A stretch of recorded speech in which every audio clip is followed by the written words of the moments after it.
Arjun Kalyan. So చాలా సినిమాలు చేస్తూ రకరకాలుగా కష్టపడుతూ ఇప్పటికీ ఒక యాక్టర్గా స్ట్రగుల్ అవుతున్నారు.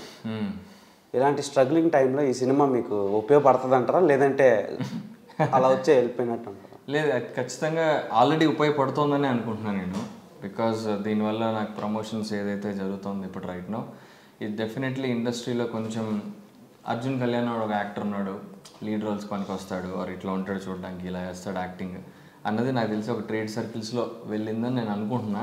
So I hope movie release అయ్యాక ఇంకొంచెం మంచి డీసెంట్ పాజిటివ్ టాక్ వచ్చి ఇంకా నన్ను ఒక నెక్స్ట్ లెవెల్కి తీసుకెళ్తున్నాను గట్టిగా కోరుకుంటున్నాను. జరుగుతుందని కూడా అనుకుంటున్నాను. మరి let's see, fingers crossed. Okay, and second question కూడా మీకే అడుగుతా. ఓకే, మీ దగ్గరికి వస్తా అంటే చాలా కొంచెం మాట్లాడాలి. ఓకే, దాచాం. సో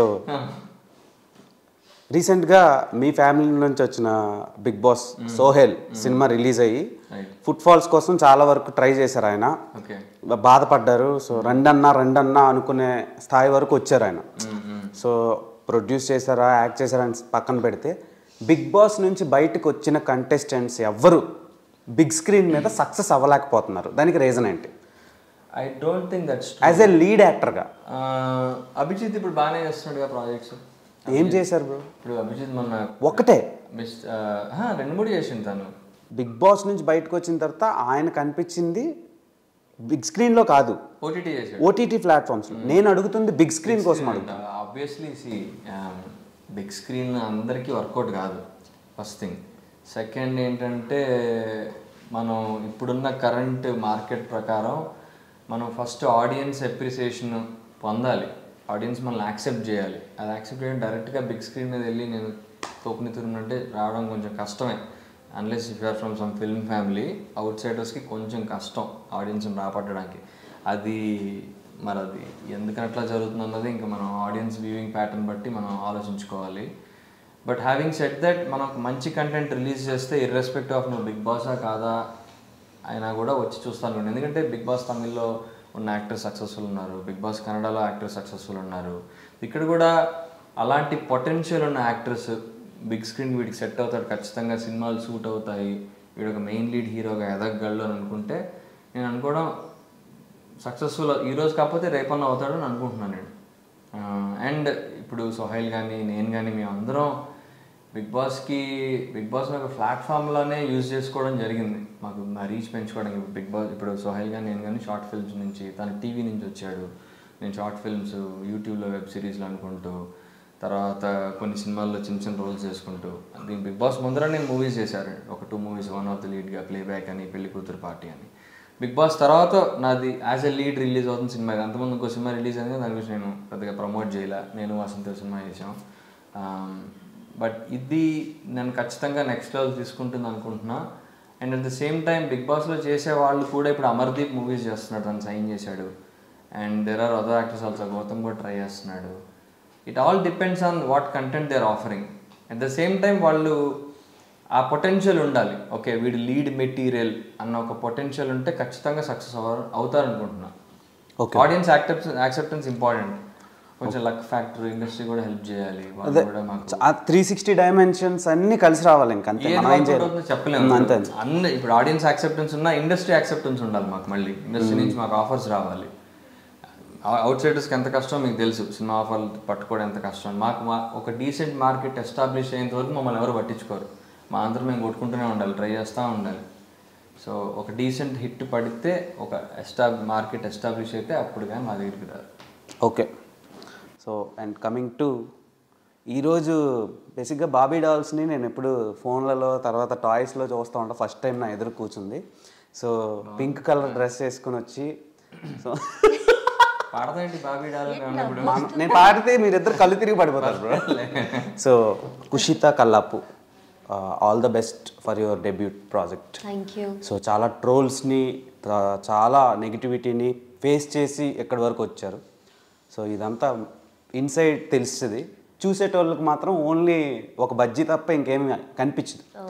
సో అందుకనే చెప్తున్నా. సో ఆ పదం కూడా వాడకూడదు అనుకున్నాను కానీ, సో ఫస్ట్ ఆడియన్స్కి అలా స్టిక్ అయ్యారు. సో నాకు ఒక్కసారి అది రివైండ్ చేయాలని అనిపించింది. And coming to Babu the bullshit గై, ఎలా యాక్సెప్ట్ చేశారు, లేదంటే మీ దగ్గరికి వచ్చిందా ప్రాజెక్ట్? సార్ నన్ను సోహెల్ కాల్ చేశారు అనుకుంటా. సోహెల్ ఇంకా మన డైరెక్టర్ సార్ ఫ్రెండ్స్, ఇలా ఒక ప్రాజెక్ట్ ఉంది ఒకసారి వెళ్ళి కలవంటే నేను అప్పుడు సార్ని కలిశాను. ఆయన స్టోరీ చెప్పడం కళ్ళల్లో నీళ్ళు పెట్టేసుకున్నారు. అండ్ నాకు అంత బాగా నచ్చింది వినగానే. నాకు కూడా ఎక్కడో ఒక చోట అరే నిజం కదా అంత బాగుంది. నేను ఇంకా సరే సార్ నేను చేస్తానని చెప్పి ఒప్పుకొని చేసేసా. నరేషన్ బాగా చేస్తాడు.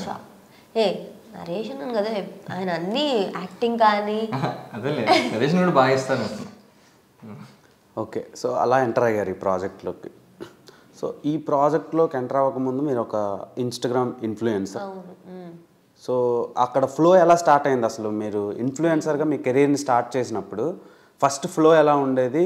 ఇంత heavy 700K above, nearly 1 M వరకు ఫాలోవర్స్ ఎలా గెయిన్ చేసుకున్నారు? రీల్స్. ఎలాంటి reels? What kind of reels you did? నేను శారీ చీర కట్టుకుంటే ఎక్కువ వ్యూస్ వస్తాయి. శారీ నాకు కూడా ఎక్కువ శారీసే ఇష్టం. ఓకే, చీర కట్టి మా మనసుల్ని చిమ్మేస్తున్నారు. సో నాకు మిమ్మల్ని చూడవా ఇన్స్టాగ్రామ్? అంటే నేను చూసావుగా, చూస్తాను బ్రో, కానీ ఒకటి గుర్తుపెట్టుకోండి, వీ హ్యావ్ 50 lakh ఫాలోవర్స్ అనమాట. వాళ్ళందరూ చూడరు కదా. సో తన నోటితో చెప్తే వాళ్ళు రివైండ్ చేసుకుంటారని చెప్తున్నా. నేను ఎందుకు చూడను బ్రో? సో మిమ్మల్ని చూస్తుంటే ఒక మెటల్ గుర్తొస్తుంది. సో మెటల్స్ తెలుసు కదా, బేసిక్గా ఇందులో మీరు డాక్టర్ అయి ఉంటారు. సో మీరు చదివే ఉంటారు కెమిస్ట్రీ, బయాలజీ, ఫిజియాలజీ చిన్నప్పుడు. కెమిస్ట్రీ అందులో డాక్టర్, బయట చదువుకుని ఉంటారు కదా. మీరు ఏ బ్రాంచ్? Intermediate MPC. కెమిస్ట్రీ ఉంటుంది కదా, అందులో మెటల్స్ ఇవన్నీ ఉంటాయి కదా. సో ఒక మెటల్ ఉంది కాల్డ్ రోడియం అనమాట. సో అది costliest metal in the world. White gold అంటారు దాన్ని. సో వైట్ గోల్డ్ ఎక్కడ దొరకదు. కుషిత కల్లాపు కూడా అలాంటిది అనుకుంటున్నా. Butterfly. So where are you going అలా కాదు, కానీ చెప్తున్నా. అంటే చాలామంది నేను యాక్టర్స్తో ఇంటరాక్ట్ అయ్యాను. సో డెబ్యూటెంట్కి ఎంత యాక్టివ్గా స్పోర్టివ్గా తీసుకున్న వాళ్ళు ఎవరు లేరు. బేసిక్గా ట్రోల్స్ అండ్ ఇవన్నీ ఫేస్ చేసి మధ్యలోంచి లెగిసిపోతారు. అంటే ఇంటర్వ్యూ మధ్యలో లెఫ్ట్ అయిపోతారు. సో అది నేను మీకు చెప్పినా సరే స్ట్రైట్గా తీసుకున్నారు స్పాంటేనియస్గా. అది మీకు అది నాకు నచ్చింది, మంచిగా అనిపించింది. వాళ్ళకి వేరే మెటల్స్, వాళ్ళకి మెటల్స్ ఏమి ఇవ్వలేదు, జస్ట్ వాళ్ళ హిస్టరీని వాళ్ళకి చెప్తేనే లేచిపోతుంది. సో అక్కడ ప్రాబ్లం వచ్చింది. అదే అలా చెప్పలేము కదా, ఇప్పుడు వాళ్ళకి నచ్చదేమో. ఇప్పుడు మీ పాస్ట్ మీకు నచ్చదు కదా. అలా లేదు, మై పాస్ట్ వల్లే మనం ఇక్కడ ఉన్నాం. అదే కొందరికి నచ్చదు, చేసిన పాస్ట్లో మిస్టేక్స్ వల్లే మనం ఇక్కడ ఉంటాం. ఆ మిస్టేక్స్ని ఎవరైనా రిమెంబర్ చేస్తే కొందరికి నచ్చదు. సో అలా చెప్తున్నాను.